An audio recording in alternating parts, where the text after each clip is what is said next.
こんにちは、ダイレクト短スタジオの広島です。今回はメロディーにどのようにしてコード付けをしていくかという流れを紹介していきたいと思います。ぜひ一緒にやってみましょう。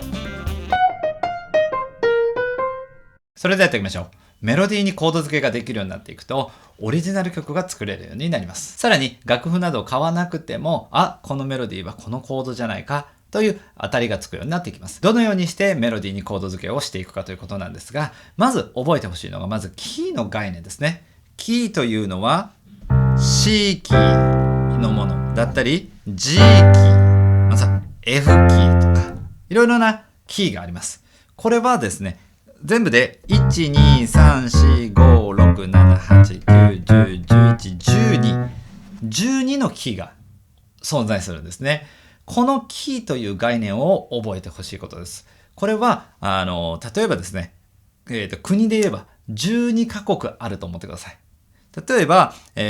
こんにちはという言葉。これは僕ら日本人としてはこんにちはですよね。しかしアメリカの人にこんにちはと言いたかったとしたら、ここではやっぱり Hello と言わなくてはいけないんですね。それぞれの国にそれぞれの言葉があるように、やはり各キーごとに各キーの流れを覚えていかなくてはいけません。そうしないと理屈はわかるんですが、例えばこんにちはというのをフランス人にはなんだっけ、そうだ、ボンジュールだということが出てこないとやっぱ喋れないんですよね。ですので各キーごとにそれぞれの言葉があるというような感じで、最終的には12のキーすべてを覚えてください。そうすることで浮かんだメロディーに対して、これは英語だなとか、これはフランス語だなというのが分かるようになると思うんですね。しかし例えば英語を聞いたとしても、その英語の言葉は分からなかったとしたら、やはりそれはもう宇宙語を聞いてるような感じで、何をしたらいいのかがさっぱり分からないようになってしまいますので、それぞれ覚えていきましょう。そしてこの一つのキーにおいて7つのダイアトニックコードというベーシックなコードがつきます。これはどういうことかというと、C キーを例にとると、というふうにドレミファソラシドがありますね。ダイアトニックコードというのは簡単に言うと、このドレミファソラシドに自然につけたコードということになります。自然につけたというのは、例えば C に対して何でもつけていいかというと、これが気持ちいいっていう人はあんまりいないと思うんですね。これに対してドに対して次の隣のレを飛ばしてミ、そしてミに対してファを飛ばしてソというように、一つ飛ばしでつけると C メジャー、そして D マイナー、そして E マイナー、そして F メジャー、そして G のメジャー、そして A マイナー、そして B マイナーのフラット5という7つのコードができます。これがダイアトニックコードというものになります。まずこれをしっかり覚えましょう。そうすることで、勘の良い方だったら、とりあえずメロディーに、どれかなというふうにやっていれば、意外と当たったりもするんですね。例えば、大きな古時計、メロディーとして、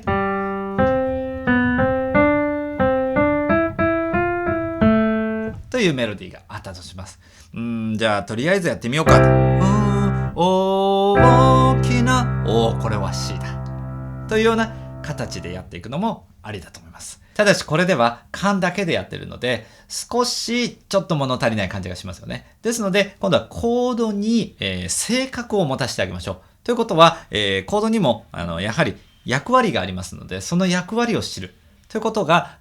近道になります。この7つのコードを大きく3つに分けていきます。それは安定と言われるトニックというグループ、そして安定の反対の緊張感を持った、ドミナントというグループ、そして中間的な性質を持ったサブドミナントというふうに分けてみましょう。そうするとまず最初の C コード、これがトニックの安定、そして3マイナー、これも同じトニックグループ、そして6マイナー、これもトニック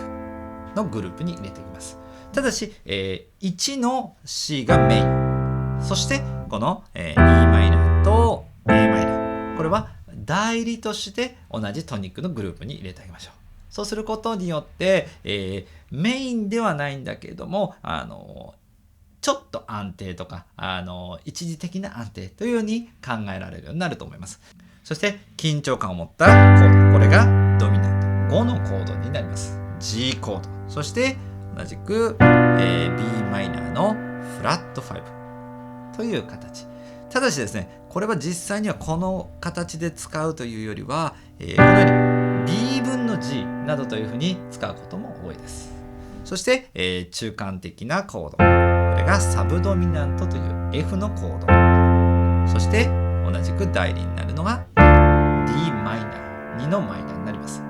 これでコードに役割がついてきました。どういうことかというと、まず安定なものから今度は緊張感の G で、緊張感をずっ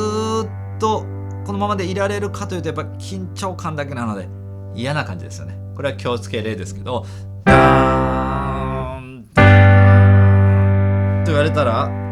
ずっと頭下げっぱなしだと辛いので、早く戻りたいという気持ちになると思うんですね。ですのでまた安定に戻るというように性質が分かってくると、あれこの流れは緊張なんじゃないかなとか、ここは安定した感じがするなというふうにコードを拾うことができるようになってきます。では先ほど言った大きなフル時計にコード付けをしてみましょう。あれは C から1の C から今度は飛び立って緊張のところに行って、また一時的な安定に行ってから中間の F に行く。そしてまた安定してから緊張して戻る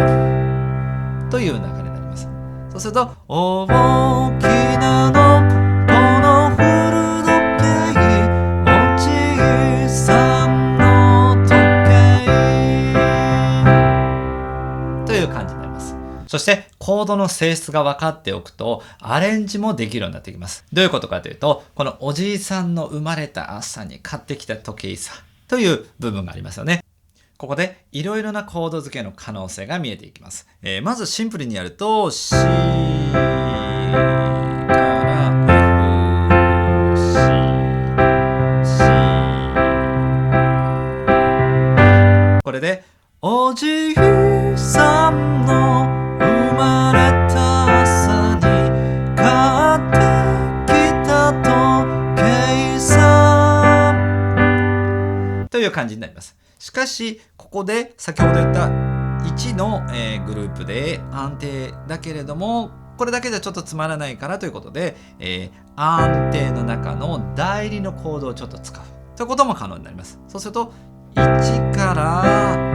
6マイナーに行って、そしてここで、次に F のサブドミナントありましたね。ここでは、同じサブドミナントでも代理の d マイナーを使うと。そして、綺麗な流れにしたいので2から5という2-5という流れをやるという可能性もできます。そうするとおじいさんの生まれた朝にという感じになります。さらにここでもっと広げたいので、1を使わずに代理の3マイナーの e マイナーと a マイナーを使って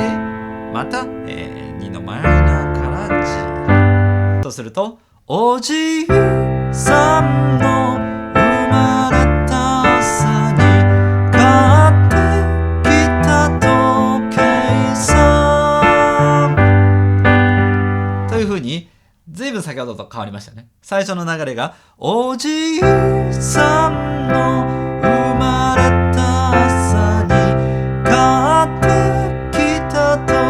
計さだったのに対して、おじいさんの生まれた朝に買ってきた時計さ今はというふうに、変更することが可能になります。これは、どっちがいい悪いではないんですね。好みの問題にもなっていきますし、絶対こうでなくちゃいけないというわけではないので、可能性が見えてくるということになります。このようにコード付けをしていくときには、まずこのダイアトニックコード。これをですね、もうしっかりとただ知ってるとか覚えてるではなくて、使いこなしていった方が絶対的に有利です。そしてキーの概念ですよね。例えば大きなフル時計のメロディーがから入って大きなとなった時にパッとこれは G だなというのが分かれば大きなのこの古時計落ち日さんの時計っていうのが分かると思いますし、例えば、じゃあこれが E とかにしてみましょうか。メロディーがから入ったとして大きなのこの古時計落ち日さんの時計